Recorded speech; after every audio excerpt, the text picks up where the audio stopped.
Hey everyone, it's Ron Johnson. This is Locked On Sports Minnesota's Friday Roundtable. It's a beautiful day in Minneapolis, Minnesota. The Vikings are preparing for the Giants to come to town. Now, this has happened before on Christmas Eve. Everybody was given a treat. Santa Claus delivered. That's a 61-yard field goal was in the stocking of every single Vikings fan. I don't know what's going to happen this Sunday, but we have to talk about this game. And before we do, people, remember, you can download the Locked On Sports Minnesota app on Amazon Fire and Roku. That's Amazon Fire and Roku. Just go to the apps, add it to your screen. It'll be right there. You get all of our videos, all of our shows. You can see Sam's beautiful face whenever he travels. And you can also see Luke Braun do something stupid. Why not download it just to see Luke Braun do something stupid? But fellas, I want to thank you. I'm Ron Johnson. That's Luke Inman. That's Reggie Wilson. And that's Sam Ekstrom. And this is the Locked On Sports Minnesota Podcast Network.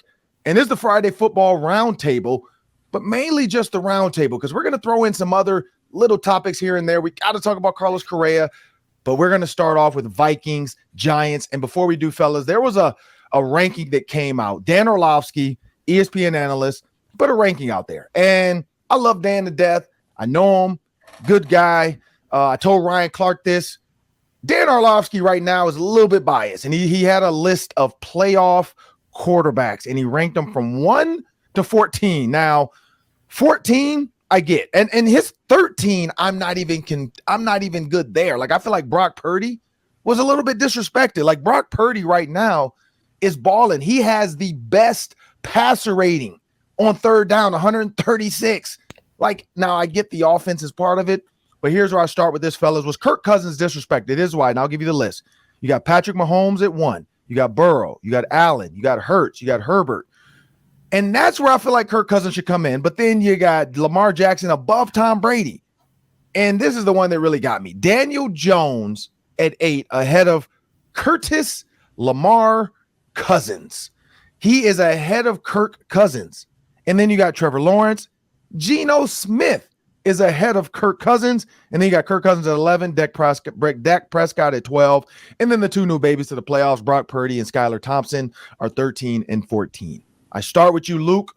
Was Kirk Cousins disrespected? Yeah, Ron, I'm with you, man. I love and respect Dan's work, but I'm not afraid to say this list is garbage, man. Yeah, let's start with Kirk. Yeah, the man had 8 game-winning drives this season. You don't think that's going to come in handy come playoff time? Come on now. And sure, you can point to his interceptions. Maybe that's what Dan's leaning in here, why he's got Kirk so low. But here's a little reminder. Matt Stafford had 20 interceptions last year.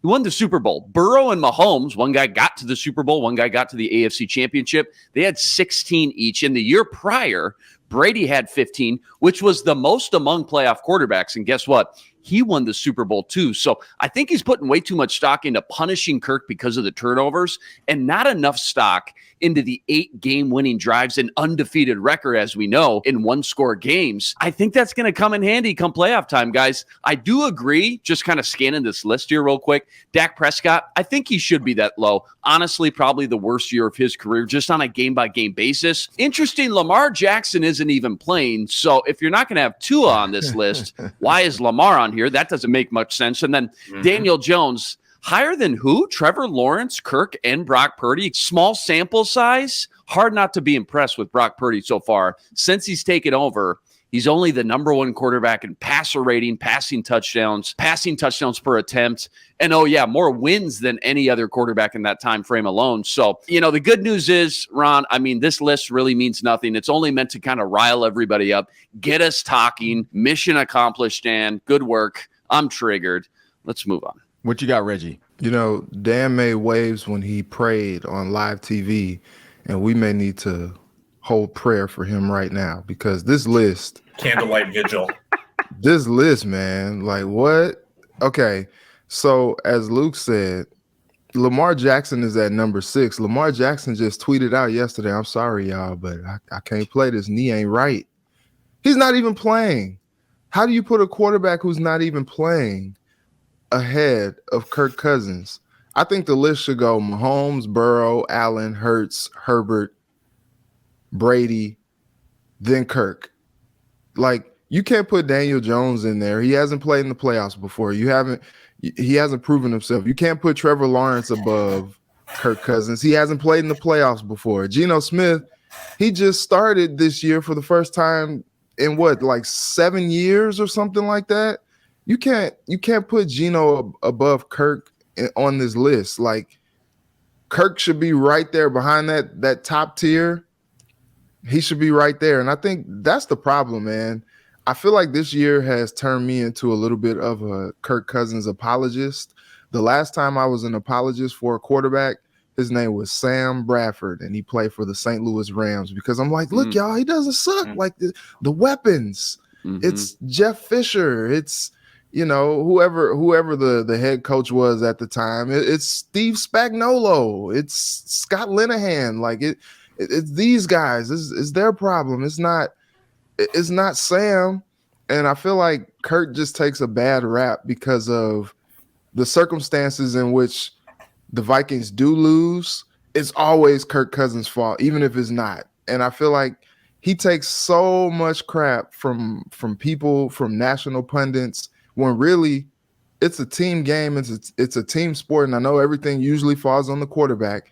But in some of these games that the Vikings lose, things just tend to snowball, and his performance may not be what it's supposed to be, but it just kind of goes in with everything that's happening to the Vikings that's going wrong.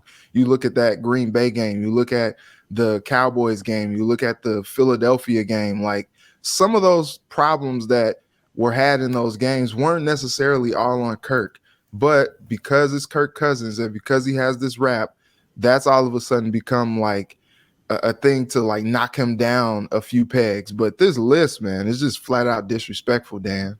Well, here you go. What you got, Sam? Yeah. So the left column, I feel like, and this is split into two columns, the 7 on the left and then the 7 on the right.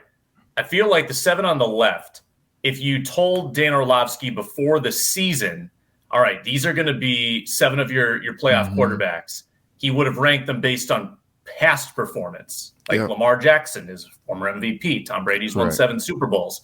Have they done anything this year to really separate themselves? The answer is definitely no. Then the column on the right that has the bottom 7, it's like he intentionally docked Kirk Cousins and Dak Prescott for whatever reason. It's kind of just a random scrambled up list. Like, how in the world is Daniel Jones ahead of Kirk Cousins? Daniel Jones had 15 touchdowns this year. Kirk Cousins won 4 more games. Kirk Cousins had twice the amount of touchdowns.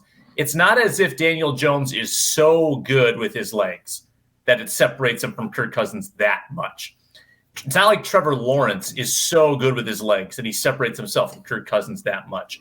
Like, clearly mobility was given precedent on that list with Jones and Lawrence and Smith, but you're really going to dock Kirk Cousins beneath all of those guys that are making their, I believe in Geno's case as well, first start in the playoffs ever. Super weird to me. I don't get it. I think Dan Orlovsky is an HTA. He's a hot take artist, and he got us talking, and he succeeded in putting together a list that would enrage people and make them argue. And we fell for it. We took the bait.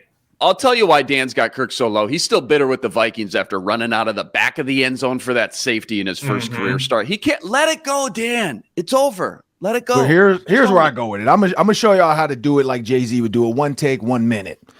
Kirk Cousins was not disrespected. I hate to say this. He wasn't disrespected. I'm going to take a different approach to this. I don't think he was disrespected, and this is why. When you look at this list, if you had to pick right now, and I'm a Kirk Cousins, like Kirk Cousins is my guy. I fought with Sam all season early on about Kirk Cousins. But this is what I look. When I looked at this list and I went to sleep on it, Patrick Mahomes, would I take him over Pat? No. Joe, no. Josh Allen, no. Jalen Hurts, no. Herbert, no. Lamar Jackson, no. Why? Because Lamar Jackson has that second play option that I think if you put him in an offense with weapons, you remember with Hollywood Brown, you take Hollywood Brown away, you get my guy Rashad Bateman gets hurt. You can't do it. Tom Brady at this age, no, we're just talking about playoffs. We're not talking about this is going to be your quarterback for the next 4 or 5 years. We're talking about just playoffs because this is the playoffs. And so yes, give me Tom Brady. Now, this is where it gets confusing to me. Daniel Jones is a tough one, but I get it. Daniel Jones can run.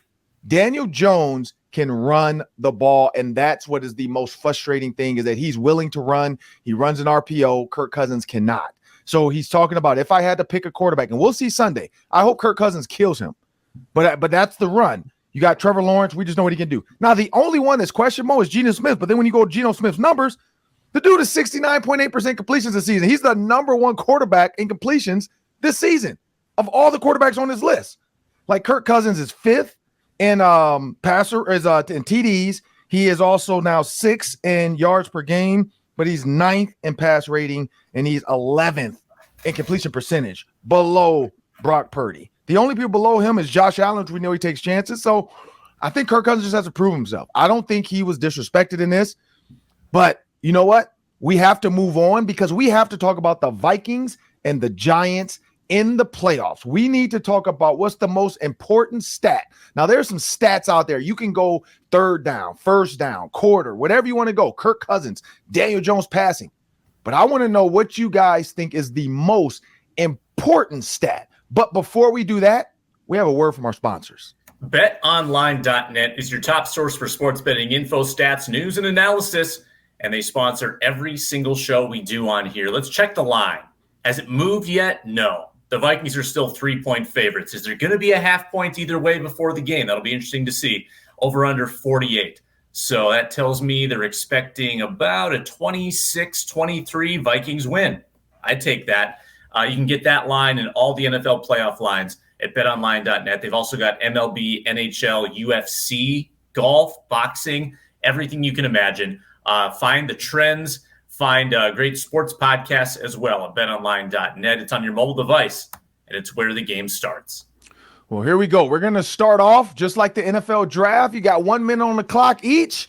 We're going to start with you, Reggie. What's the most important stat of this Vikings-Giants game that we all need to think we need to take a look at?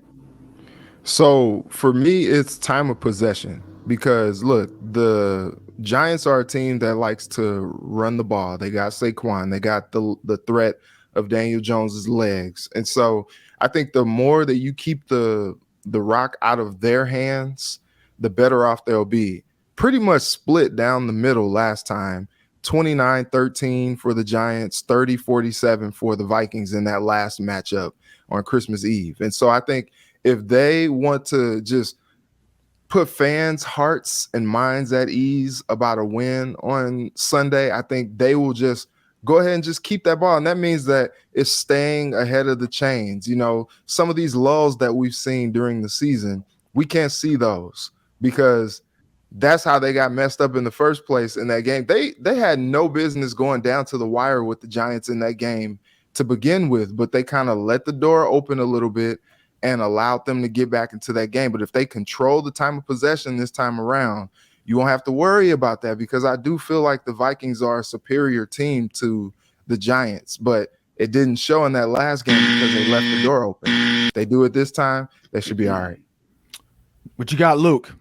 Yeah, I mean, if you dominate a stat like turnovers, I mean, that's an easy one. It's almost automatic win. If they won the turnover battle by 3 or more, let's say, 95 out of 100 times, any NFL team, you're going to win that game. That's a little too easy. I actually wrote down time of possession too, but I'll look at it from the Giants lens. This Giants offense is just not built to come from behind and erase big leads. It's also not built to just have Daniel Jones drop back 40 times a game and spread the ball all over the field. They need to run the ball with Saquon Barkley, and they need time on the clock to do it. He's the engine that makes the whole thing hum. He's the catalyst. And I think when you rob them from that opportunity by shortening their offensive possessions and amplifying the importance of the drives and moving the ball, I just think where any other offense would still have a chance, the Giants offense, when you look at them, they'll be so handicapped and be put in such an uncomfortable position where everyone knows they have to pass the ball, especially you think about it on the road, at the bank, in a hostile playoff environment.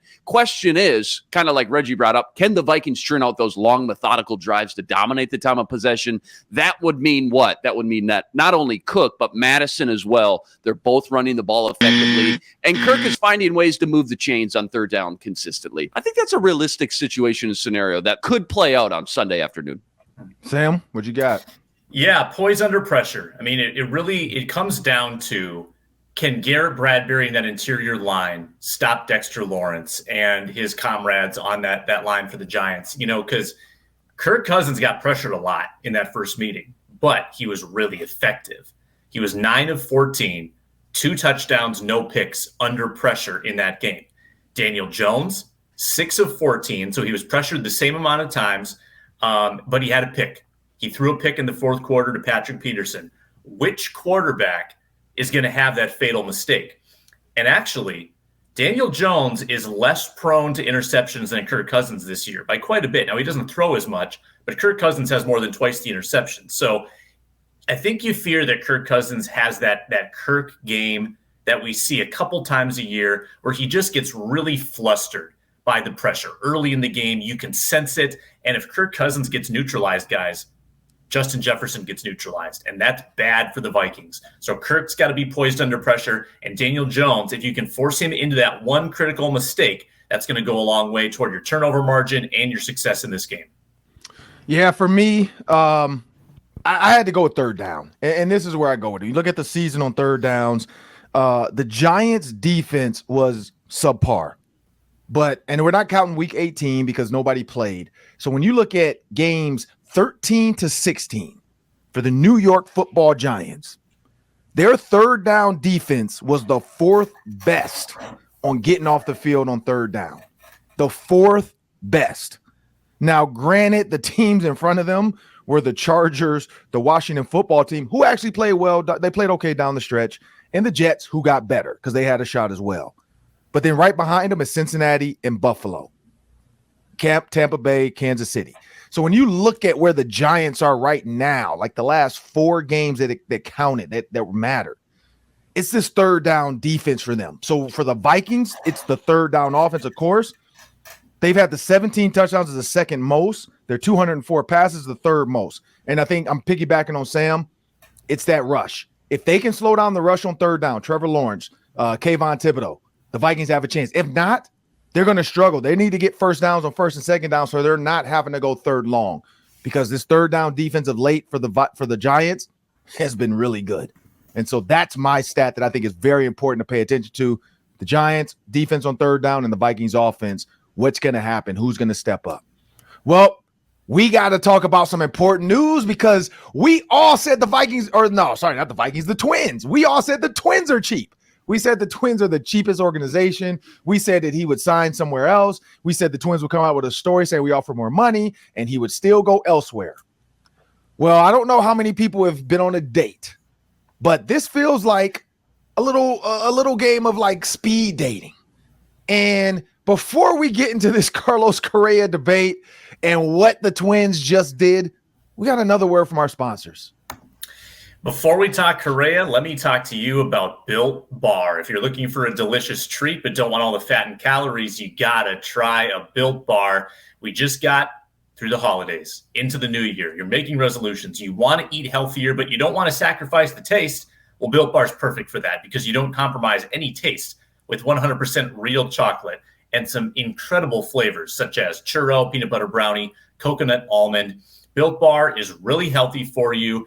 Great macros, low sugar, high in protein, and they're very accessible. You can get them online, built.com, promo code LOCKEDON15, or you can head into a local Walmart or Sam's Club, get the 4-bar box, get the 13-bar box, get some unreal tasty flavors, cookies and cream, double chocolate, coconut puff, brownie batter. Yeah, you're going to thank me. Go get some Built Bars today, online or in store. It's Built Bar. It's so good. Well, I'm going to start with you, Luke. When you look at Carlos Correa, 2 teams balked on it, passed him up. The Twins are like, sure, come on.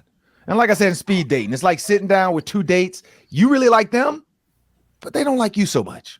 And so then you go to your 3rd date and you're like, well, I mean, it's just me and you. What you think? And you settle. Not saying the Twins settled, but I feel like it was a little bit of a settle there because he didn't want to be here at first. He didn't want your offer. Even though it was more money, shorter years, more money, but he didn't want your offer. And now he's back and you're just going to take him with open arms. What do you make of this, Luke? And where do the Twins stand in 2023 right now when you look at Carlos Correa being a Minnesota Twin after everybody thought it wasn't going to happen? Yeah, if we're going to use a speed dating analogy, Ron, well, they're married now, so we got to make this thing work one way or another, whether they're like not it married. Or not. I don't see a ring. Yeah, no.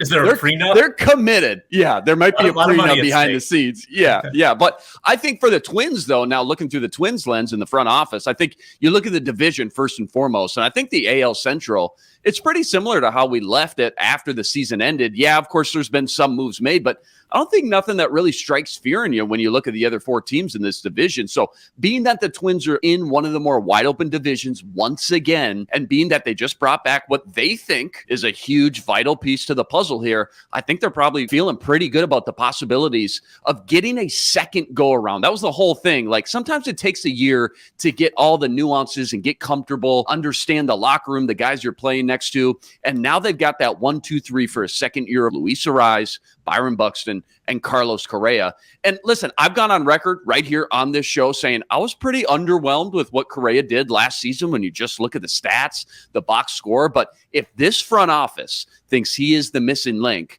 then I'm excited to see what a second full year can do, building with this core foundation, a guy who they needed a leader to carry the clubhouse. No, and Buxton, love the guy to death. Can't stay healthy, can't play more than 100 games every season. They needed a reliable guy in the lineup and in the middle of their defense, too. I think that was worth the price alone. But I will say, just real quick, if you're a Twins fan, you still got to be worried about the pitching, don't you? Like the fact that they really weren't able to add much talent, much firepower in the rotation or the bullpen.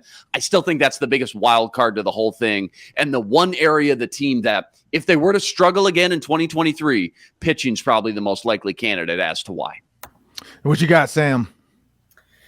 Yeah, I, like you, Luke, was a little skeptical about paying Carlos Correa the asking price for his services based on what I saw.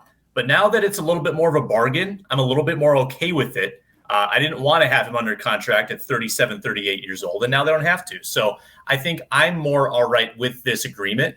Let's talk about the pitching. And we can talk about the position players too.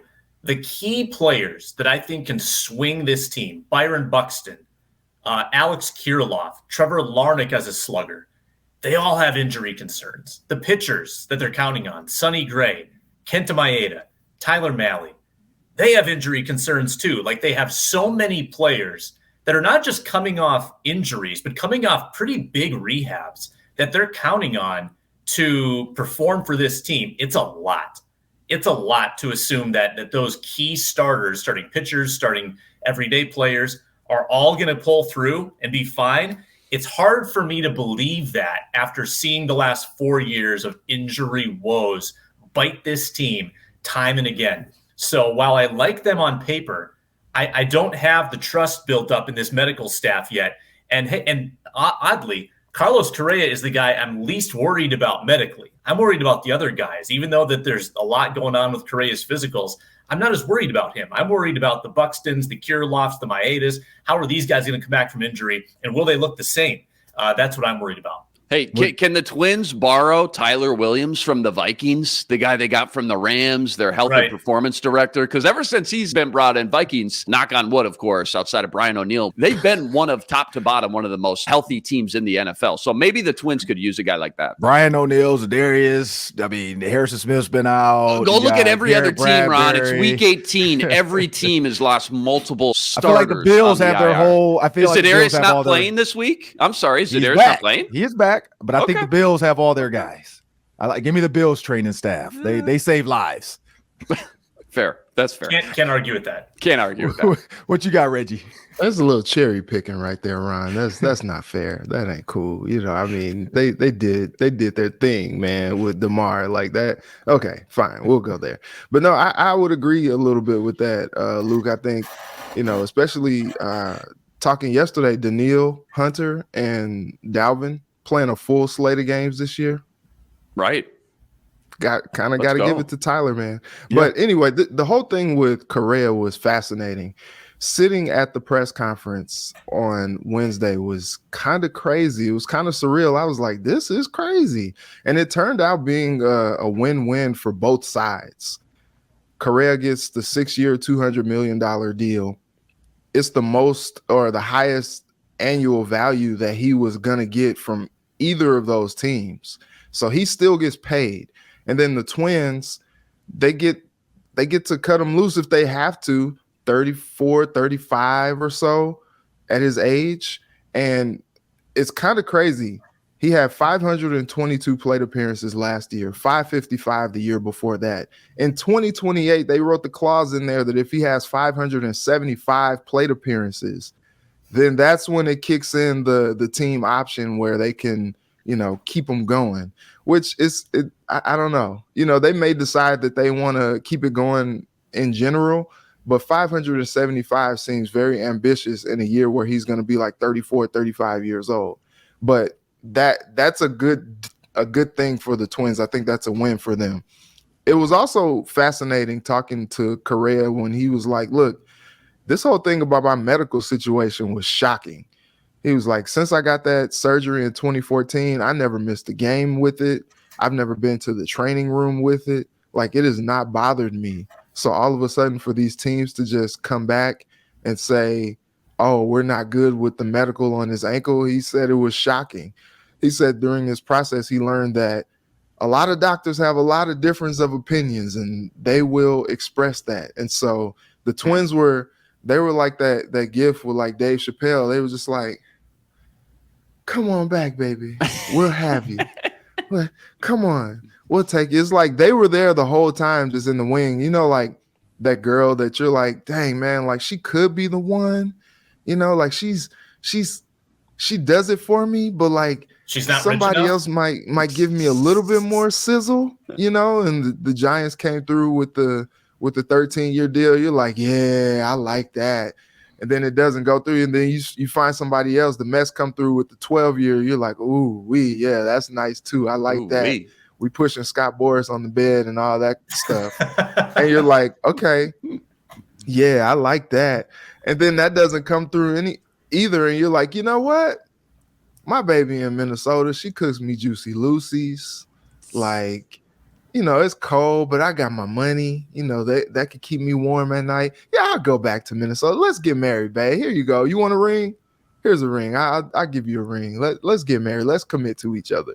And so I asked Carlos Correa, I was like, what do you say to the fans who feel like, you kind of played them? This was not your first choice. This was your third pick. And he was like, look, free agency is crazy. Things play out how they do, but I'm here now. And we're married. I'm committed. I'm gonna, go out and cut the grass. I'm gonna take the trash out.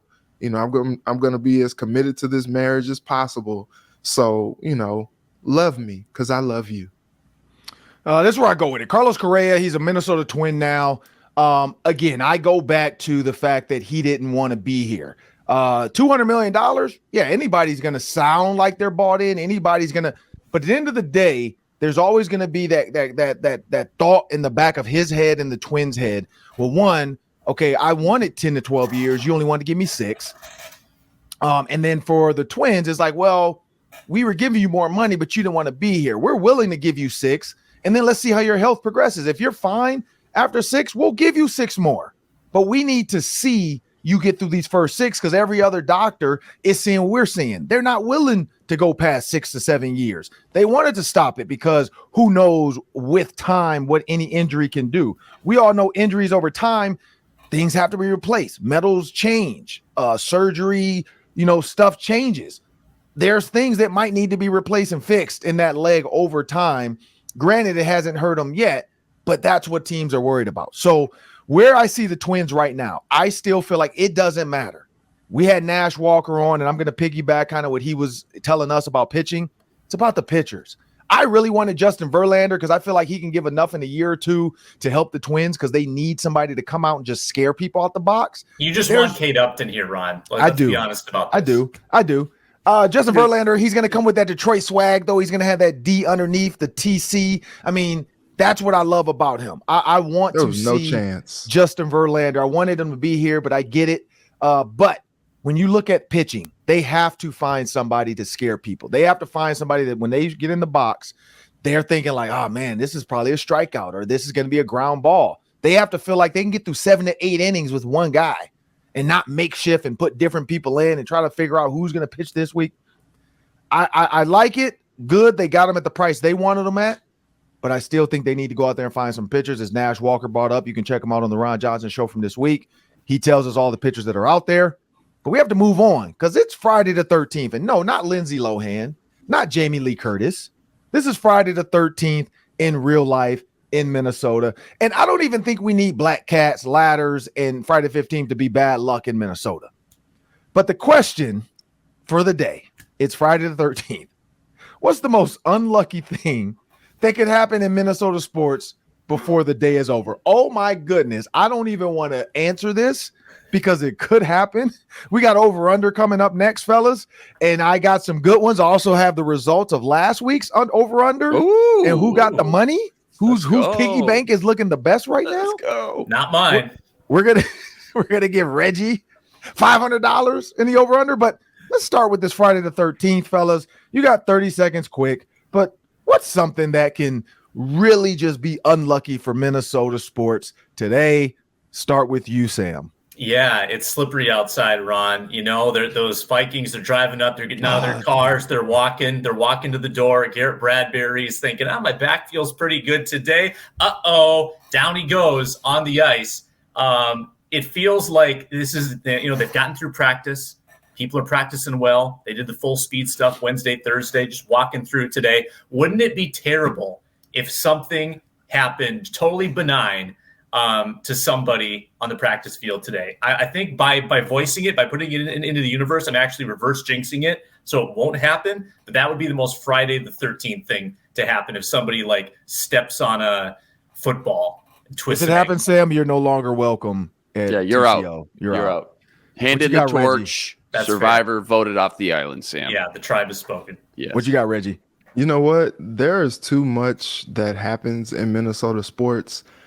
I actually am going to respectfully plead the fifth on this one because, I don't want to see anything that I may say come to fruition and people coming after me with their pitchforks, because the crazier things that can happen in Minnesota sports, they do happen here. I've seen it with my own eyes. They don't need me adding to the bad juju. I'm just gonna I don't even mess with Friday the 13th. Yeah, no, to Sam's point, I guess just losing a stud for the Viking playoff game. What are we, 48 out? Practice is over. All you got to do is go home, sit on the couch and watch film. Something goofy were to happen. Maybe Kirk and Justin Jefferson, they get in an Uber, they're leaving TCO. Maybe they're held hostage by a man fleeing the police. They're on their way to Mexico. The police are chasing them like OJ. It's on every news station across the country. But Kirk and JJ, they got a game to play. The clock is ticking. What are they going to do? Are they going to open the door and roll out? This guy's going 80 down 35 all the way to Texas. He's got to eventually run out of gas, though, Ron. But what if he's driving a hybrid or a Tesla? I mean, they're 2 states deep. Can Ziggy's jet bring them back for this 3:30 game in time? Let me ask you something. Obviously, we're just joking around, but let's just say something like that, something wild and crazy like that happened. Would Roger Goodell postpone that game? Yes. Or do you think Roger Goodell would actually? Okay, he would. Yes, okay. he would. I'm not even going to go football. I'm going to go basketball. The most unluckiest thing, and I just actually saw this really happen, the Timberwolves forget their uniforms. I want to go with something like that, something that we can laugh about, something that can be fixable. But the Timberwolves forget their uniforms, or they forget their shorts at the hotel. They start the game off kind of like, I forgot which player did this. It was either Carmelo or JaVale McGee. They rip off their warm-up pants and they're like, oh crap, I got on my spandex. Where's my shorts at? I totally forgot my shorts at the hotel. They have to run back and get their shorts. It's not only funny, it hits Sports Center. They're talking about it. They get 2 texts until they can start the game. He has to go back, get the shorts. The game starts. That's the most unluckiest thing I hope would happen, is that they lose their shorts or something, or even whatever airline, because I know they fly private there, but their airport person packs the plane, and then all of a sudden he leaves one crate in his shorts, and so they have to run to one of the sporting goods stores, because they don't sponsor us, so I'm not gonna say which ones, but they run to a sporting goods store and they pick up some shorts, and the players have to play in those. Everybody, but they only have extra larges left, so everybody has to wear extra larges. So that's the most unluckiest thing that could happen. It would also be. Speaking of planes, airline. Anybody see the Odell Beckham Jr. plane video? No. Him on the plane sleeping. Oh, okay. Yep, you gotta go sleep. Check that out. He was asleep. It was sleeping. Dumb. It was sleep. He probably got nudged a couple of times. She didn't want to, bother him. It was dumb. There's more to that we could talk about. But hey, people, make sure you remember when you subscribe to Locked On Sports Minnesota, you're getting endless Vikings talk with local experts. Subscribe to the free Locked On Sports Minnesota podcast feed wherever you find your podcast, and make sure you find our videos on Locked On Sports Minnesota's YouTube channel. Just hit the subscribe button. Go to YouTube, go to Locked On Sports Minnesota, hit subscribe. We'll give you all the updates, all the downloads, all the guests. We have Peerless Price on this week. We're going to have Jacquez Green coming up. I mean, we got some good guests waiting in the wings for the playoffs. We got Cordell Patterson that said he's going to try to stop by when he gets a chance. So we got some good stuff coming up, fellas. So make sure, and ladies too, as well, ladies and gentlemen. So make sure you check that out. And I was saying fellas as far as the people in this room right now. It's just 4 guys. But moving on, I got to break down last week's over-under, $500 in the pot. Luke finished the week in his pocket with $20. Kirk Cousins went under 250 yards. That is it. Sam finished with $125. Kirk Cousins went under 250 yards, and Dalvin Cook went under 85 yards rushing. And then after that, Ron Johnson finishes with $250 because Nathan Peterman did not throw 2 interceptions, and he did not get sacked 3 times. Oh, yeah. So, that's where I missed. I put all my money on Peterman. He only played like half the game. He got yanked. And TJ Hockenson, we all kind of thought TJ Hockenson would have a bit. Well, me and Sam did, but he didn't even get close to 7.5 catches. I put all my money on 2 picks, but you did. Peterman did I. threw 1 and Boyle threw 1. Yeah. Correct. Yeah. But it was Peterman. Vegas always wins, Sam. Vegas would have said it has to be Peterman. So if it was the Vikings get 1.5 interceptions, then you would have won. But when you go to that ticket window, Sam, they're going to be like, it says Peterman, buddy. You tried, buddy. Here's your money. Here's your money. Well, here we go, fellas. We got the over-unders. We're going to go really quick. I'm going to give you 5 Giants Vikings prop bets. This is the prop bet section time of Locked On Sports Minnesota's Roundtable. I got 5 for you. We're going to give everybody $500. So use your money wisely. I'm going to give you the 5 so you don't waste your money on one pick. And I will kind of go first to give you guys time to think about this. But Dalvin Cook, 21 plus carries. I'll say this. Whenever he carries the ball 20 times or more, they've won. So 21. Ron, give us all bets first so we can decide. That's what I'm going to know. Oh, okay. Sorry. You did not listen. You're not listening. You get a demerit. Listen. You get a demerit. Just listen. 21 plus carries for Dalvin Cook. When he goes for 20 or more carries, they've won. Daniel Jones, 0.5. So a half of an interception plus. So meaning, is he going to throw a pick or is he not? But is it 0.5 plus interceptions for Daniel Jones? Kirk Cousins, 275 plus passing yards. Justin Jefferson, 8 plus catches. And the Vikings defense, 2 plus sacks against Nathaniel Jones. So we're going to start off with the Dalvin Cook 21 plus carries. 21 plus carries. I, unfortunately, am going to go with the under because I just don't think Kevin O'Connell has it. And I am going to put 100 smackaroos of my $500 on Dalvin Cook not getting 21 plus carries. Go to you, Sam. Yeah, wouldn't 21 be one of the highest he's had all year? He's had 22. He's had 22. Yep. So it would still be one of the most of the year. And I just think that indoors, when they can pass the ball, I think they will pass the ball. I think that it's under as well. And I'll put 75 on it. Oh, $75 for Sam on the under. What you got, Luke? Yeah, his last 5 games, 11 carries, 9 carries, 14 carries, 17 carries, 15 carries. 21's a lot. I mean, I still expect him to get more than he's averaging, 17, 18, maybe something like that. But 21's a lot. Give me the under. I'll put $100 on it. What you got? $100? $100. What you got, Reggie? I'll do 100 on the under as well. Okay, everybody's taking the under. And watch Kevin O'Connell go out and give Dalvin Cook 22 carries because they're trying to milk the clock because the Vikings are winning by 2 touchdowns, and he's going to run the clock out. We're going to go with Nathaniel Jones. Is he going to throw an interception? I'm going to go with the over on that, and I'm going to put $50 on Daniel Jones throwing a pick. Reggie. I'll do the over as well, just because he did the last time too. And this defense has something to prove. and I'll put $75 on it. Okay, Luke. Outside of the Vikings game, Daniel Jones' last 5 games, he has not thrown an interception. I know he's I'm only still going to take the all over. season. He's only thrown 5 all season. It's wild. I'm still going to take the over. This defense just super opportunistic, especially late in the game when they're trying to close things out. Patrick Peterson's just on fire. Give me the over. I'm going to bet $50. $50, Ron. Sam.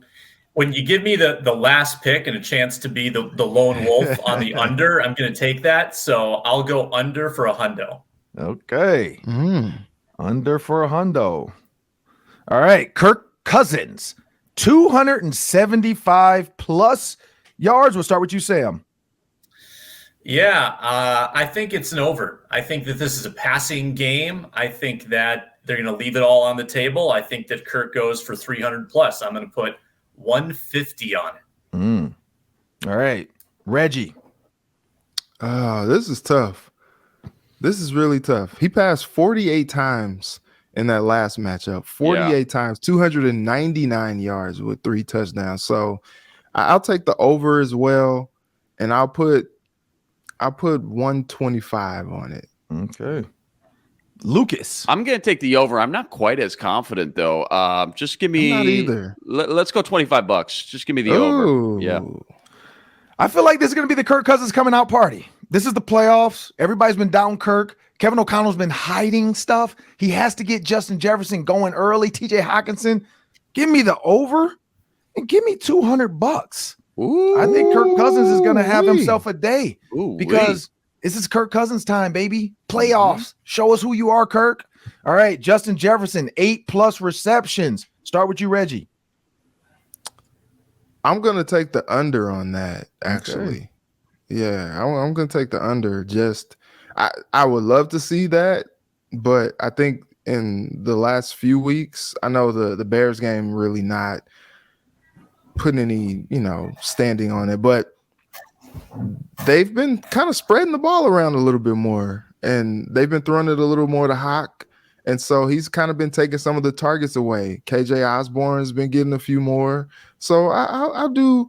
He probably gets like 6 or 7, and I'm gonna make it 8.5 just so there's no push. So 8.5. So he has to get 9 or 7. 8 doesn't win. That's a huge difference there. Whoa. 8.5. Yeah, I'm still taking the under, and I'll do it for $50. 8.5 plus under, and it's 50. All right, what you got, Luke? Yeah, nobody makes catching double-digit balls a game look as effortless and as easy as JJ does. You mentioned it, KOC. He's got some tricks up his sleeve for Kirk. That means he's got some tricks up his sleeve for JJ as well. I'll take the over. It's just too hard to bet against this, man. Give me the over 8.5, so 9 catches or more for $100. Okay. And what you got, Sam?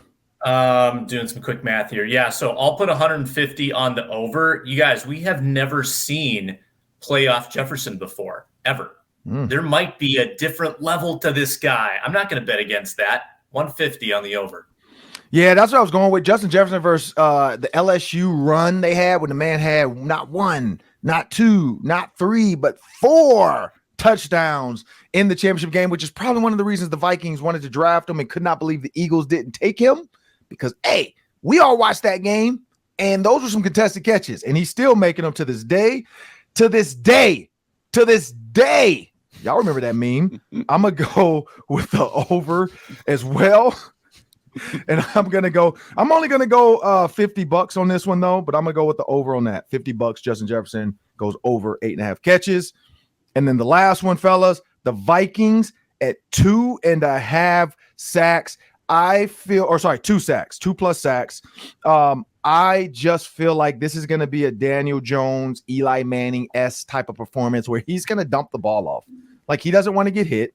He's not going to want to take big plays. He can run, so he does get away from people. I'm going to go with the under with everything left. So I'm going to go with the under with $100 on. I think they get him once. They might get him twice, and I guess that's a push. So I'll go 2.5 sacks because I can't have a push. So 2.5 sacks on Daniel Jones. I'm going to go with the under because I think they can get 2. I just think 3 is a lot. So $100 under. What you got, Reggie? I'm going to take the over for whatever I have left. I wasn't doing a good job at math, but they sacked him 3 times. 150 left. 150. Yeah, They did. That's why I put the number there. Put the 150 on that because I think, Za'Darius, he had a week to kind of, chill. I saw him over there at the table with the Lou Malnati's getting his deep dish pizza. He was enjoying life in Chicago. Okay. And so I think he's had a week, got that pizza in his system to help that knee out, and so I think he's going to be rearing to go. Danielle Hunter's had a resurgent year this year as well. So I think they're going to get after Mr. Jones. And Luke, what you got? Yeah, give me the over. At home, loud playoff atmosphere. Going to have to go silent count. You got Hunter double-digit sacks. Za'Darius on the other side, double-digit sacks. Can I make a side prop bet? Patrick Peterson, let's send him off the edge one more time so he can actually get credited for a pressure and a sack this time around. He didn't get the stat for that one last game. But, yeah, give me the over, whatever I got left, Ron. Empty the bank account. 225. Yep. All right. Sam. Good Lord, Luke. Let's run it, baby. Get loud. Reggie, I need you to get loud. All right? Get loud when you're there. I only have $25 left. So I'm going to take the under on it. I just think sacks are kind of random, kind of hard to predict. So I don't want to put a lot on it. I think $25 on the under.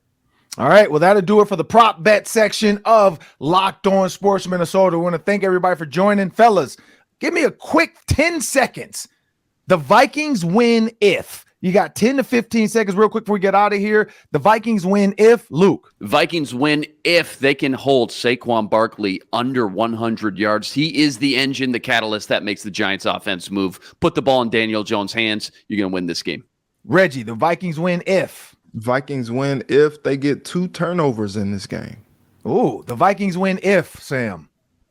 If Kirk Cousins, and I'll just pick a random number out of thin air, if he passes for over 275 yards and Justin Jefferson has over 8.5 catches, the Vikings will win. Super random. Super random. And here's where I go. The Vikings win if Kirk Cousins reminds us of Tom Brady. That's how the Vikings win. Kirk Cousins, any moment he gets on the bench, he just puts his head down, and we're like, oh, here he comes. He's going to go Super Saiyan. Throws the Microsoft tablet. His hair goes on fire. He comes out, and he's just running through people. Real easy, like Goku. I don't even know if Goku's the person that does that, but he just touches with a finger, ball just flies out. So, hey, the Vikings, Giants, looking forward to this game, people. This is playoff football. We got playoff stuff in the mail. We got hoodies. Mall of America is going to have the Vikings pep rally tonight. Please get out there if you want. 6:30 p.m. all night. Vikings pep rally, alumni. John Randall was there last night. It's going to be wild, people. Make sure you check that out, though. But again, this is Locked On Sports Minnesota. I'm Ron Johnson. That's Reggie Wilson. That's Luke Inman. And that's Sam Ekstrom. I want to thank you. Have a great day.